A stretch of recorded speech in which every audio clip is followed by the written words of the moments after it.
It is so great to see all of you here and so excited about this topic because all of us who speak tonight, you're going to see how excited we are. And it's great to be able to spread that enthusiasm about the wildlife that we have near where we live.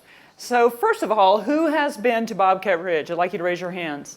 Oh man, it's almost the whole room. Great. So I'm here tonight to show you that in addition to the many ways that people like to enjoy our natural areas, the wildlife really enjoy these areas too. We may not always see them. If you go to Bobcat Ridge, you may not see anything magnificent, or you're going to see magnificent things, but you may not see the big bears and coyotes and things like that, but they're there. And they tend to kind of hide from people. They don't show their faces. The cameras that we have give us a little secret glimpse into life at Bobcat Ridge and what the animals are doing out there and what they need to do to survive. So this is a photo right here of the entrance to Bobcat Ridge. It's located just south of Masonville. So if you look at this map, it's kind of maybe hard to see here, but here's Fort Collins up here. Here's Loveland. And this is Highway 34 going to Estes Park. And up here is a little small enclave of Masonville. And just below that, in this area right here, is where Bobcat Ridge is in the foothills. So when you look at that map, you can tell that there should be a lot of wildlife there. There's lots of good habitat and a variety of ways that animals can enjoy it there. So this is another shot of Bobcat Ridge. There's all kinds of different terrain. There's ridges, there's open prairie areas, there's foothills, there's ponderosa pines, just about anything that an animal would like that lives in that area you can find there. So it's a pretty nice space. So to begin our project, back in 2009, we had two CSU honor students, Bonnie Greenwood and Tori Wilson, who were doing a research project. And they wanted to set up some cameras at Bobcat Ridge to do a little research thing. So instead of me standing here telling you about it, I'm going to let them come up and tell you about what they did with their research and what they discovered and how we got the project going. So let's welcome Bonnie and Tori. Hi, I'm Tori Wilson, and this is Bonnie Greenwood. And we are both wildlife biology students at CSU, and we graduated about 2 years ago. And for our senior honors thesis, we started this wildlife project at Bobcat Ridge. So I'm just going to tell you a little bit how we got started. We were out hiking one day, and we actually saw a bobcat in Bobcat Ridge, and this is the first wildcat we've seen in North America, and Bonnie's first ever. So we were super excited. We're fortunate to watch the bobcat for about half an hour. It was an amazing experience, and as wildlife students at CSU thinking about our senior honors thesis, we were just wondering, what kind of research was going on at Bobcat Ridge during this time. And so we contacted the Natural Areas program, and they told us, well, nothing's going on right now, but you're more than welcome to. But that Don and Caroline with the Rocky Mountain Cat Conservancy were hoping to start a program there later in the fall, but they needed a few volunteers and helpers to kind of get it started because they're very busy, and it just fit right in with their schedule. So during the summer of 2009, we put up 8 cameras at Bobcat Ridge. We kind of paired them where we had 4 on-trail, 4 off-trail. And we checked the cameras weekly during this time and got lots of amazing pictures of wildlife, and then analyzed it for our honors thesis. And I'll let Bonnie tell you a little bit about our results. So we got a lot of pictures from that one summer. It was only about a 3-month period that we were actually checking the cameras and using the data for our thesis. We had about 5,000 photos during that summer. About 500 of them were actually wildlife photos. About, I think, 3,000 were of people, recreationists just out enjoying the trails. And we also had about 1,500 of what we call blank photos. Maybe the sun was shining on a branch and the wind blew and triggered the camera, and the camera took a picture. We also have a lot of grass photos, grass blowing in the wind. Actually had one series of over 900 photos of grass. That was fun to go through and label all the photos. But the really exciting stuff was those 500 wildlife photos. We got pictures of the really cool stuff is the carnivores, of course. We had bobcat, coyote, and black bear. We unfortunately did not get any picture of mountain lions during that summer. They've had several since, and I'm sure we'll talk about that a lot more later. But we also had several mule deer photos, elk, cottontail rabbits, actually quite a few of those. They like to use the trails. They're smart. And then one other really cool photo that we did get was actually of a bighorn sheep. It was, I believe, one of the first documented sightings of a bighorn sheep in Bobcat Ridge Natural Area since it had been determined as such. And they've had several sightings since then, but that was a really neat photo. It came up on the screen, you know, when you're out there in the field and you can view these pictures on your little viewer. It popped up and we're like, that's a really weird looking mule deer.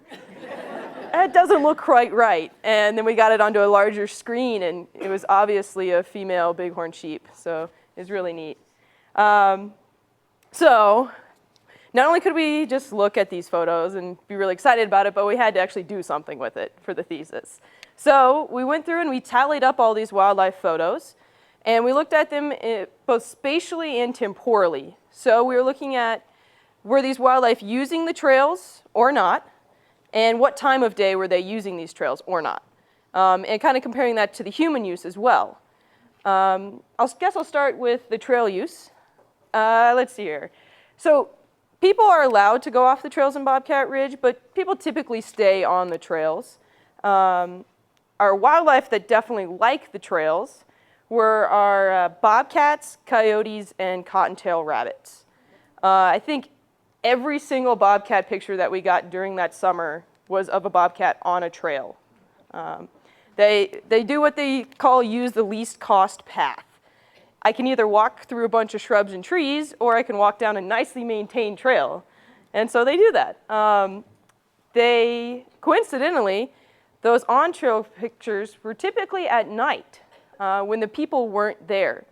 So the wildlife were kind of temporally avoiding the humans. So humans aren't there at night, I'll use the trails. But then our species that used the trails, that did not use the trails very often, were our deer, our elk, and our black bear. And their pictures typically were during the day. So when people were there, they were kind of, maybe we could say that they were avoiding the trails, but that's kind of putting a human connotation to it. But when the wildlife were off the trails, it was usually during the days. And let's see, what else should I say? So, yeah.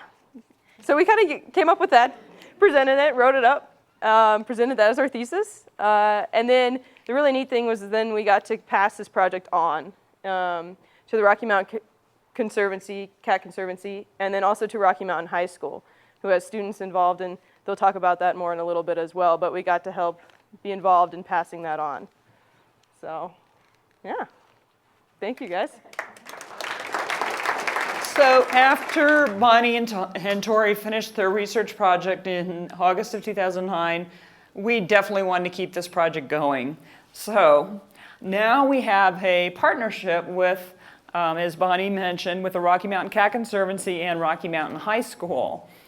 So I'm going to let the Cat Conservancy folks come up and tell you a little bit about their organization, and we're going to hear from the high school side of it after the break, after you've seen some of the photos. They can give a little reflection on their whole part in this venture. So I'm going to have Don Hunter come forward from the Cat Conservancy, and he'll share a little bit with you about the Cat Conservancy. Bonnie and Tori are also very modest. Their excellent work at CSU landed them a choice position down in Belize doing camera work with Jaguar. So that was pretty impressive. Happy summer, everyone. Can you believe this weather? Well, my name again is Don Hunter. Thank you again for coming. Thank you, Deborah, for setting this up, and Sue. I am here with Caroline Crum tonight, as you can see, the other person on your program. I'm sorry she couldn't make it, but she was booked on something else.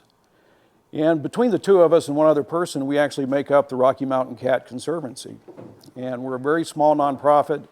Deborah, my assignment tonight is not to talk about mountain lions or cats, which is my passion, but to describe how this project got started. At the end of 2007, we were winding down a mountain lion study up in Rocky Mountain Park and here along the Front Range. We had several mountain lions radio collared. We were following them around everywhere.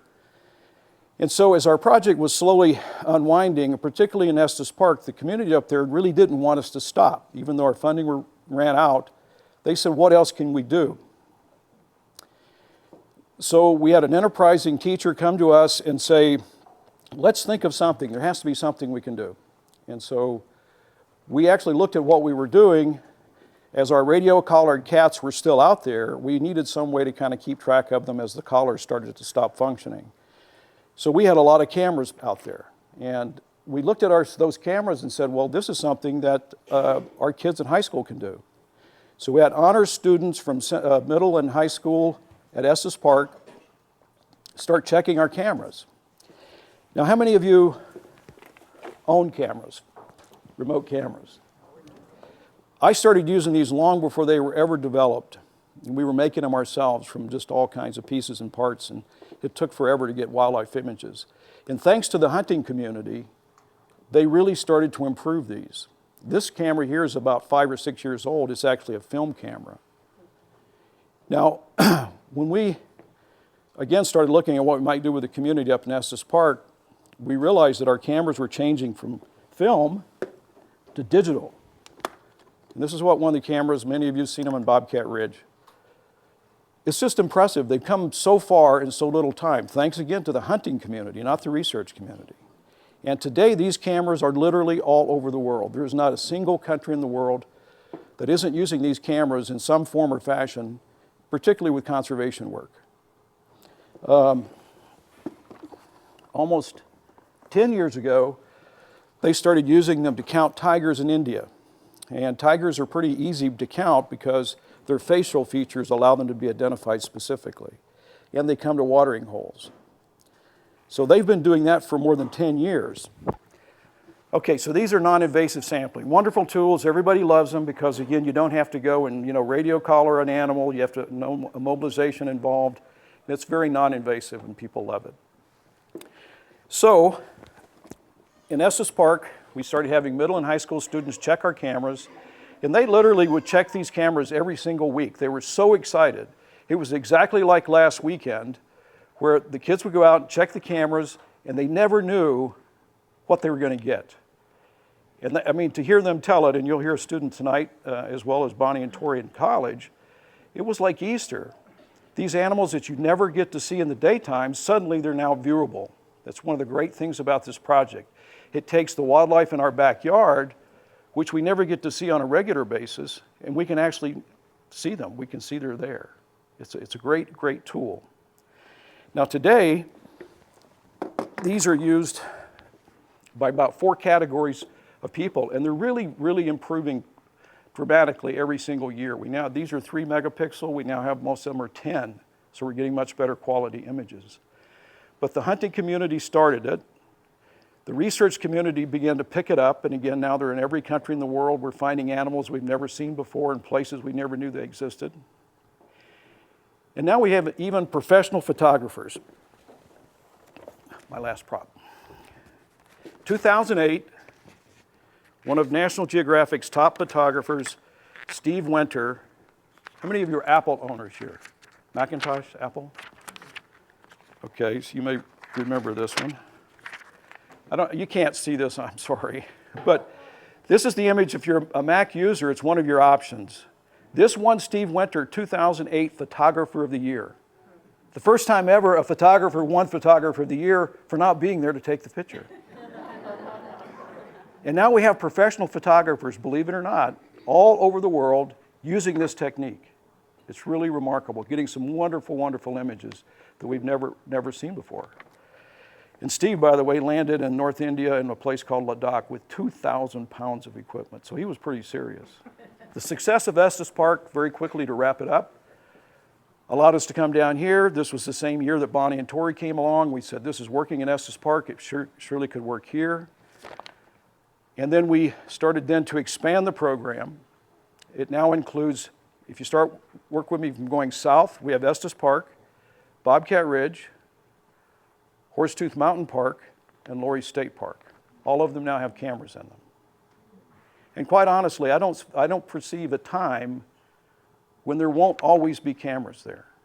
These are so useful in what they do, because imagine now these cameras in place, not for just getting some nice pictures that you're going to see some wonderful pictures, but think now when you see these images 10 years from now, that each of those camera stations are going to be logging what they see for 10 years. That's real science. That gives us a picture of trend for the wildlife in our backyard back here. As we look at that data over time, it's going to tell us what's happening. Are they going up, are they stable, or are they going down? And it allows us to enjoy them. One of the benefits we never thought of was sharing these images with other people, and that's why you see them on the websites for the natural areas. Last year we had a very successful showing of the best of best, our images that was in the Bellevue Bean Art Gallery. Wonderfully received by the entire community last year, and I hope you can join us this September for a repeat of that with the very best images we get from this. Now the last, and again, so we had, I'm going to wrap it up, hunters, researchers, and professional photographers, and now what we're getting is I get almost once a week people sending me images in their own backyard. These cameras only cost a couple $100. For many people, that's not a great investment to see what birds are coming to their bird feeder or what wildlife's coming to their backyard. So they're going to be there. We're really happy. The name that we put on this project is called Communities, Cameras, and Conservation. And there are basically three legs to our program. One is research. We want all this data to mean something over time, so that the managers that we have them in the parks can look at that and again establish these trends. The other one is education. We've already seen that happen with Bonnie and Tori. We've got high school kids engaged here in Estes Park. We've had over 300 students at Front Range come through our program to take our seminars, go into the field with us, check the cameras, and to get involved in the program. And the third leg is community participation, community outreach. How many of you are master naturalists? Yeah. We have just been so impressed with you. You are some tough people and very dedicated, and we really appreciate what you've done in Bobcat Ridge to keep these cameras monitored. I mean, professionally. You are the archetype for where we want to take this program. So with that, I'm going to say thank you. Thank you, Don. It's a pleasure to work with the Cat Conservancy. It's been such a fun thing. We'll get to the high school, as I mentioned, after the break here because we want to give them a shining spot. In the meantime, would you guys like to see some photos? Okay. So we'll move on. As Bonnie and Tori mentioned, a lot of those animals kind of stay away from people during the day, and at night is when they come out and they hit the trails. So something magical happens after dark. The critters come out to play. And they also come out to eat. If you'll notice, this bobcat has a bird in its mouth right here. It's been hunting for, I would say, its breakfast. If you look at the bottom of the photo, each of the photos is marked with the date and the time the photo was taken. So this one was taken on August 24th, 2010 at 11:11 at night. So that's breakfast for the bobcat. It's just getting up and going on its rounds. And Don held up a camera. In case you couldn't see that really well, this is a picture of what the cameras look like, and they're mounted to trees. We still have 3 on-trail cameras and 5 of them off-trail. So we did move a couple of them around since the initial project was set up. The other interesting thing is we do get bears on the trails now. Bonnie and Tori mentioned that they usually didn't see them on the trail, and we get a lot of bear photos on the trails now too. They've kind of made their home or figured out where they want to go, I guess. And so when you see one, which you might when you're walking down the trail, you want to smile because you're on Critter Candid Camera, is what we affectionately call this. This picture right here, you've got a turkey with his or probably her neck sticking up. And then back, if you look very carefully, there's a little poult back there behind the turkey. This was taken that first summer that Bonnie and Tori set up the project. So here are some of our other shots. First of all, we do get a lot of bears. We're waiting to get our first bears for this year. We figure they're out enjoying the spring weather, but we just haven't caught them on camera yet this year. This was back in 2009 also, 6:35 in the morning. There's that bear. And we get lots of bears. What kind of bears do we have in Colorado? Black bears, exactly. We have no grizzlies, so these are all black bears. And here we have two cubs. We have different colorations of bears. So these are both black bears, but these little cubs, there's a brown one and a black one. They can actually be kind of blonde too. But they're all the species black bear. One of my favorite black bear photos, I have this one as my screensaver at work. And he's just shuffling down the trail there as if he's, and this is, 3:05 in the afternoon. So we had an instance when one of our camera checkers was checking the camera, and just minutes before he checked the camera, when he checked the time, there was a bear on the trail. And the next time they checked the cameras, they looked again, and the bear came back right after he left. So the bear had been there just kind of hiding, waiting for the person to get out of the way. So they don't really like to come in contact with us too often. And our namesake, of course, the bobcat. Almost every single time we check the cameras, there are bobcats there. So Bobcat Ridge is very appropriately named. Here's some more shots of the bobcats and all kinds of different views. The summer that Bonnie and Tori did their research, they went through and looked at all the bobcat photos. And unlike mountain lions, bobcats have little stripes and marks and spots. And you can identify individually bobcats by looking at their markings. It's like a little fingerprint. They identified 6 individual bobcats from the photos. And since then, we've had bobcat kittens that were captured on the cameras. And we see them all the time. So we haven't really studied that again, but it'd be interesting to know how many we have now. Now, this is a little sequence story. What does this bobcat look like it's going off to do here? Hunt, yeah. It's 4 o'clock in the morning in October, and it's going off, it's 4:02 a.m., right? So less than 45 minutes later, see what happens. 4:44, and there's this nice little juicy rabbit that he's caught in the brush there. There's an elk. We have quite a few elk at Bobcat Ridge, particularly in the winter time. They tend to hang out there a lot, and I'll show you some more of those photos. This one was back in 2009 when this one was taken, but we have them all the time. Here are some deer. There's a little bitty stream running through there. Bobcat Ridge is pretty dry. There's not a lot of water. So any place there is water, it really attracts the animals. It's a little deer and a little fawn.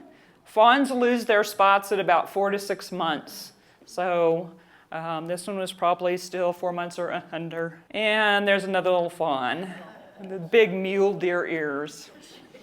Coyotes, we get lots of those. And this is a really nice shot too with the sky in the background.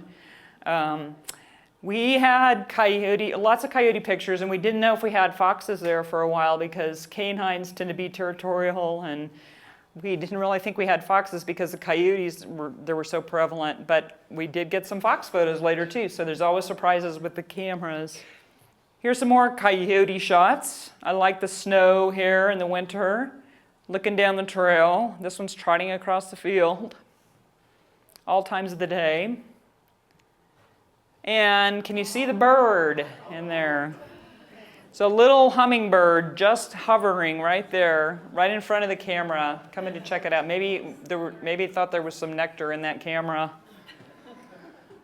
We also get lots of smaller animals. We always get excited about the megafauna, but there's lots of smaller wildlife there. And we get all kinds of interesting skunk shots, all kinds of striped skunks in every pose and position. So they're definitely very happy at Bobcat Ridge. And tons of rabbits. This one looks like it's running from something. Probably something that missed the camera, but we get lots of rabbit shots. And raccoons, we didn't really see until 2 springs ago because, as I mentioned, there's not a lot of water at Bobcat Ridge. Raccoons like to hunt around water and find things in there. And the last 2 springs, if you recall, have been very, very wet, unlike this year. And that's the only 2 springs we've seen raccoons on the cameras. Can you tell what this guy is? Porcupine, yeah, that's the only porcupine photo we've ever gotten. And we do have ponderosa pines and trees there, so it makes sense that they'd be there, but that's the only one we've gotten. My favorite rabbit photo, this little cottontail just sitting there in the sun after somebody snowshoed through. And that was about 9 o'clock in the morning. Now, this I have in here just to show you, in case you weren't familiar with how a rabbit jumps, because we have so many rabbit photos that we can actually, these weren't taken in a sequence, but you can put them together in a sequence to demonstrate how a rabbit hops. If you notice, here it is, leaping off its back feet right there. And then it's flying through the air, starting to come down on its front feet. And then it lands with those big back feet in front of the front ones. So when you see rabbit tracks, the little front paws, the little round ones, are actually in the back, and the back feet are in front of the front ones. So you can tell which direction they're running. So we've got rabbits in every position. This is the bighorn sheep photo that Bonnie and Tori were referring to. That was pretty exciting to find that. And shortly after that, we got a picture of a ram, which I'll show you in a little while. And then a little time after that, our ranger who lives on site took pictures of a ram walking right across the Bobcat Ridge parking lot. It was right there, and then was up on the cliffs above. We haven't seen him again lately, the last few years. So maybe they just took a vacation to Bobcat Ridge. Mountain lions. We wanted to find mountain lions when we set up the cameras, especially since we were working with the Cat Conservancy, and they particularly like to study mountain lions. So the cameras were set up in June 2009. It wasn't until December of that year that we got a photo of our first mountain lion. This was it. It was right before Christmas. It was like a holiday celebration that the volunteers who were out there and found this photo were so excited, and they were jumping up and down and calling me on the phone and sending emails all over the city. We'd gotten a mountain lion. It was so exciting. So this number here just indicates the camera that was taken on rather. And when you'll notice when I show you these other pictures, they're all different cameras. So those mountain lions are all over the property. So that was the first one. It took several months later before we got the next one. This is a pretty big mountain lion. Don thinks this is probably a younger mountain lion. Is that correct, Don? And the other one was older, maybe? Yeah. And it is harder to tell or identify the individual mountain lions, but those two look pretty different, and there was a little bit of a time lapse there. Now here's one stalking something, going through the brush, and there's another one coming from the other direction. So we started getting them a little more frequently. Here's a nice big one that we got next. This was January of last year, so about a little over a year ago, this one was taken. 8 o'clock in the evening. Of course, in January, it gets dark really early. And then we got this one on July the 4th of last year. So it was an independent cat. And 10 o'clock at night. Now, when we looked at the photo, we saw this little ear thing. It looked like there was something on the ear. And so when we blew it up, you can tell there's an ear tag on this mountain lion. So we did a little research, and it appears that this mountain lion was tagged as a kitten in 2002 in Wyoming. And so by 2011, it was about 9 years old. And they generally live about 12 years in the wild. Is that right, Don? I think that's about right, yeah. So this lion, no telling where it's been, but it's at least been in 2 different states. Now, just recently, this past January, we got a collared mountain lion. And we think this one was collared down in Boulder. So mountain lions do have pretty big territories. In fact, one of the studies that the Cat Conservancy did, tell me if I'm saying this right, Don, they had a cat from Estes Park that went all the way below I-70 and then came back and decided to stay up in Estes Park. So it was on a little roundabout. Some of the species that we have found that live at Bobcat Ridge that we weren't aware that lived there before, it's not that they're new species, but they're new to our knowledge as far as knowing what lives at Bobcat Ridge. These little Abert squirrels over here, they're the ones that have little pointy ears, and they're kind of brown or charcoal colored, sometimes a little lighter, and they tend to live around ponderosa pines. They're kind of quiet. They don't chatter and make a lot of fuss at you like the pine squirrels do. So it's not surprising that they're there, we just never see them. But we've gotten quite a few pictures of them on the cameras. So they're there. This is the ram that we mentioned.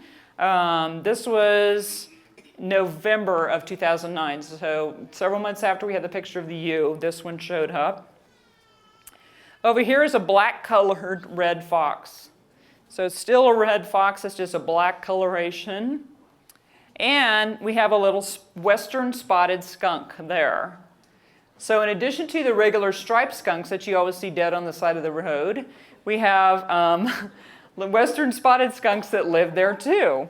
And since then we've had several pictures of the western spotted skunks. They're not quite as flamboyant as the striped skunks, and they don't press around, at least according to what the camera tells us, the way those striped skunks do. Turkeys, we have lots of wild turkeys. If you've ever driven through Masonville or along the Big Thompson Canyon, you might have seen flocks of turkeys. And they definitely like Bobcat Ridge too. We see them quite a few places. The elk, we have lots of elk there in the winter particularly. If you look at this photo up here, you will see there are hundreds of cow elk laying out here. And there's a big bull here in the front, but there are hundreds of cows.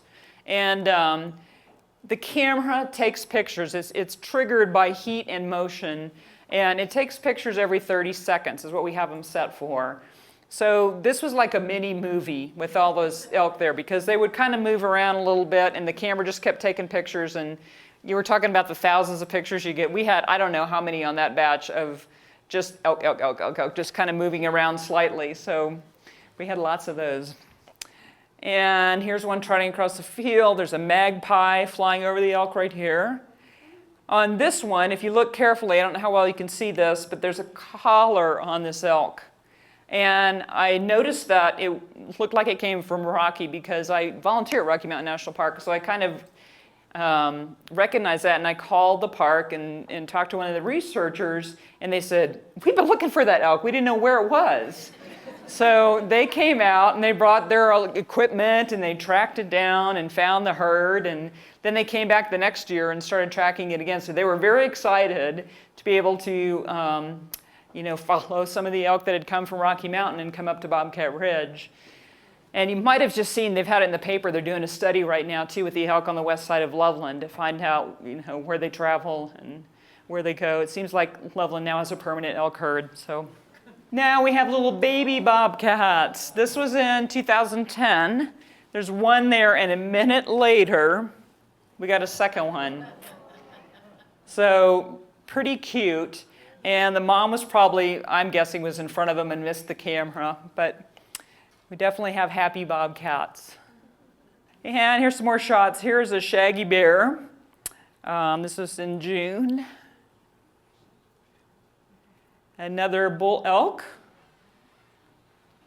And some more deer. The deer are always so pretty. This one's, you can tell the spots are already gone on this one here.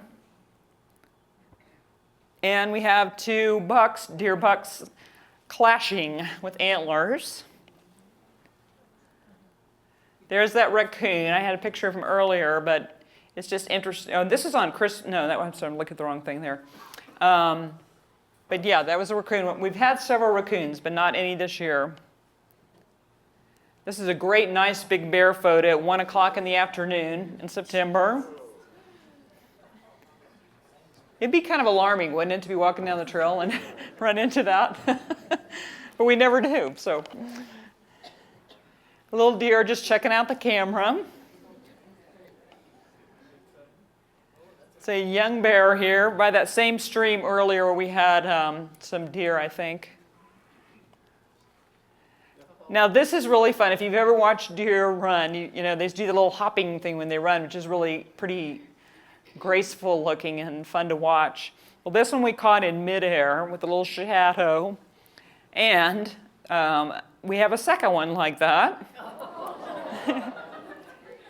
This is a lot of people's favorites. In fact, people like this photo so much that when we had the Wild Shots exhibit last fall that Don was mentioning, we had a bunch of the photos displayed on the wall, and people got to vote on their favorite photo, and this one won.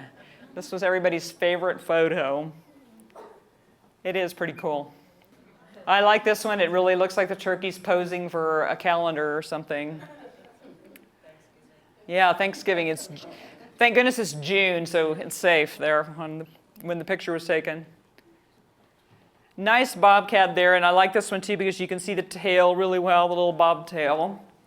It's a pretty nice sized bobcat. And this is a demonstration of the whole flash thing with the camera. Now, a lot of people ask us if the flash bothers the animals. And the flash only goes off at night when it's dark. Bobcat Ridge is closed from dusk to dawn, so we don't really have people there, and so it doesn't really flash when people are around. And so we often wonder if it bothers the animals. And sometimes, Don and Caroline tend to think that it bothers the canines more than the felines. But I also kind of wonder if they just adjust to it and they realize it doesn't hurt them, and they just kind of, you know, once they know it's there and it hasn't hurt them. But this bobcat obviously didn't care. Here it is, it's walking up, and the camera takes the picture. So then the bobcat sits down and starts washing itself, takes another picture. This is just, you know, within a few minutes' time these are taken. There he is again, he's got his leg in the air. And then finally, a nice clean bobcat. So this is the bobcat bath sequence. So what I'd like to get to now are the people behind the cameras. As has been mentioned, the cameras do take pictures of people too, as well as wildlife. So we do get some photos of the people who check the cameras. So I wanted to share some of those with you. There's the first one. This is one of our master naturalists. Her name is Joan, and she checks some of the upper cameras. We have the cameras divided into two routes. There's an upper route and a lower route. And as you can imagine, the upper route is a little more strenuous up on the top of the foothills there, and longer. So it's kind of an all-day venture. And we have some really devoted volunteers that check the cameras. And the lower cameras are checked once a month by some of our volunteers, and the other time of the month they are checked by the students. So here's some of the camera checkers. This is Phil coming up, and he also downloads a lot of the photos for us. And these are a batch of the Rocky Mountain High School students. This was taken a couple years ago, actually, when we first started, I think. See Bonnie and Tori over here on the right, and there's Carol C. Miller, that's one of the teachers. And so at this point, I'd like to invite the Rocky Mountain Brigade up to talk about their part in this project. My name is Scott Kemp, and I'm a science teacher at Rocky Mountain High School. And a few years ago, Carol and I were approached by Deborah and others to be a part of a project. And as you've seen, the fruits of the labor, so to speak. So what I want to let you know about is it's totally volunteer by us, of course, and everybody, but the students are also not receiving any credit. There's no bonus points. There's no any special awards for them. They do it out of the sheer love of the outdoors, and that's really what we're all about, is that we want to instill this passion that we have in this room needs to be carried over to the next generation. And years down the road, when we're all gone and young people are here, then we won't know, but maybe we will know that this passion has been carried along then to the next group of wildlife enthusiasts. So really what we do, and I'll just take just a minute and pass it to Carol, we go once a month. We usually work with the first Tuesday of the month, and after school now we we head up. We have anywhere from 1 to 10 students at a time. This year we've had 35 different students that have been a part of the project so far this school year. We've been at it 3 years. So you can see that the numbers keep going. And we head up, it's 12 miles to get up there, so it takes us about 20 minutes to get to Masonville. And we hit the trail. When we get there, we check the 4 lower cameras.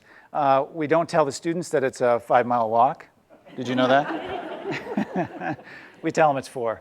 But they never know that, I mean, you know, when you get going, it just goes by, and it's a wonderful, beautiful place, and every day is like a lesson that you don't have to write because it's prepared for you. Nature has taken care of it. We learn a few things about how the camera works. We look at predator-prey relationships down the road, the different nuances of how these animals interact with each other. And ultimately, we want kids to have an appreciation of what's out there. And it's no different than you or I years ago seeing that first mountain lion or seeing that first bear or whatever the case may be. That passion then and the questions they ask. And you know, when Andrew the other day asked me about how, so we're looking at this picture of this mountain lion, or of a bobcat, and we get pictures of bobcat all the time. And he says, you know, that bobcat was right there when it took it was right there. And another story when we were, this was Amanda, some of you know Amanda. She was flipping through the pictures and she was saying, oh, there's a bear, there's an elk, there's a deer, there's a skunk, all the things you've seen. And then she says, oh, there's a mountain lion, there's a bear, there's a skunk. And wait. So we're all excited because we have 8 mountain lions, and you know, sometimes you just get after it, and it really doesn't matter what you're looking at. I think the students enjoy that whole idea of being out there, and then they tell their friends, or they bring their friends the next time, and we get more people that are appreciative of the experience like all of us are. Okay, so Carol's going to say a few things. Actually, I think Scott did a wonderful job of summarizing what this project is like for students at Rocky Mountain High School and several of our staff members who have come along too. You know, we've talked, I think, a lot tonight about collaboration, and this project has been so meaningful in that respect. I mean, here at the high school level with students and teachers, we get to work with the master naturalists and other community members and people from the city, and we've met Bonnie and Tori, and in a short span of time, we have this wonderful partnership which has brought so many benefits, I think, to our students at Rocky Mountain High School. And you know, Scott and I have worked with teenagers for a long time. We've been teaching at the high school level, and we're always working at trying to engage teenagers in learning in meaningful ways. And sometimes that's a little tough to do in this age of technology and instant gratification, and you got to check your text messages, and you got to do this and that, and it's very technology related. And yet this experience seems to be universally appealing to the students. I was just thinking back to the last time we went, and one of the boys who was along at the end of the hike said, I am definitely doing this again. And you know, this was a kid who might have been coming out. Sometimes kids come out because they have a little community service that they have to do, okay?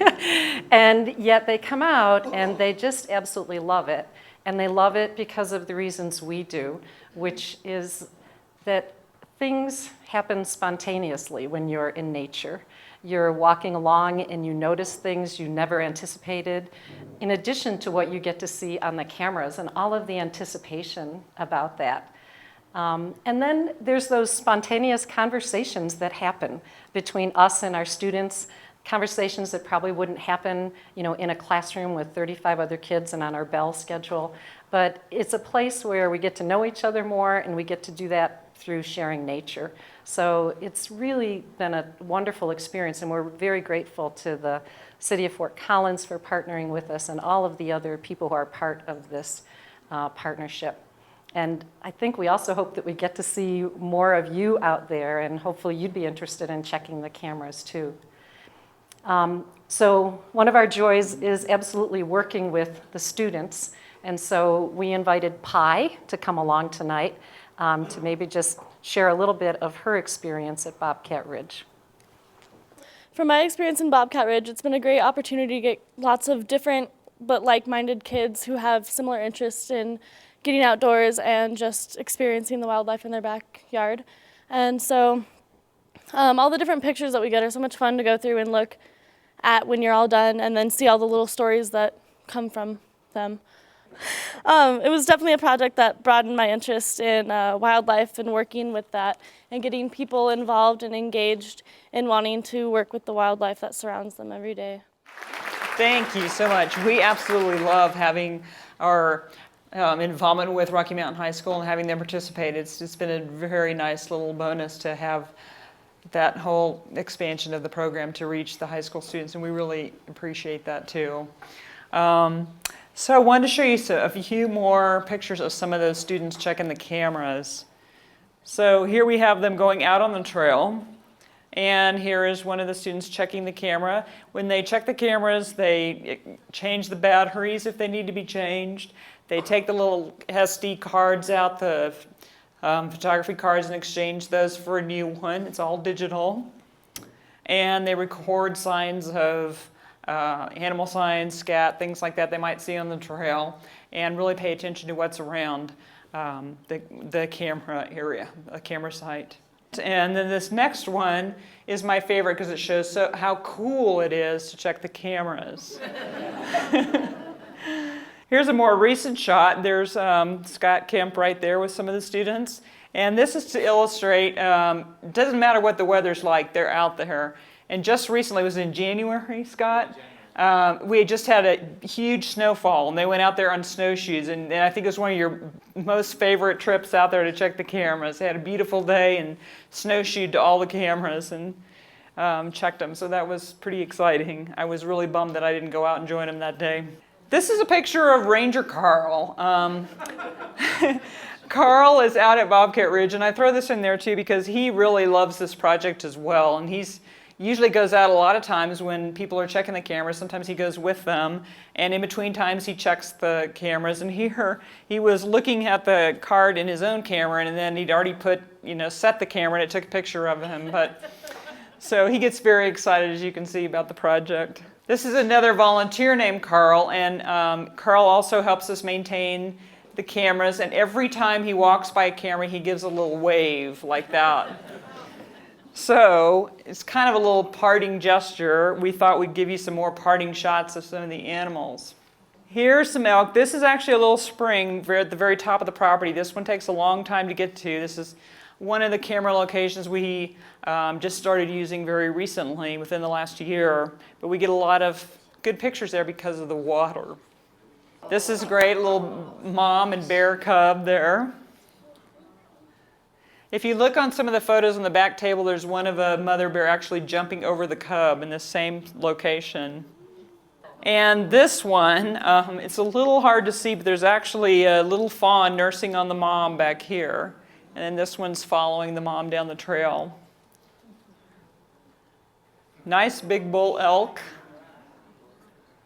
That's in September. It's mating season. I'm sure he was out looking for the ladies. This one's wallowing right there in the pond. 7 o'clock in the morning.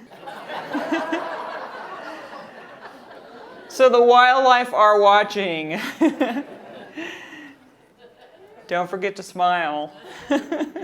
We get lots of the shots of the animals with their eyes, and they'll come and lick the cameras and investigate very closely. They're very curious about them sometimes too. In general, this has been such a wonderful project in so many different ways. It's got a lot of educational use, and two of the main things I always think about are the fact that we do share our space with all these animals. As much as we like these areas, they like them just as much or better because that's their home. And they're trying to stay away from us. They usually avoid people. So this is a nice way to glimpse into that little world of wildlife. And then the wonderful collaboration we have with these different organizations and people has been just a wonderful way to keep learning and expanding our horizons as far as what we know. This last slide just has some contact information if you're interested in finding out more information. The top website here is, we have a web page that we post some of the highlight photos.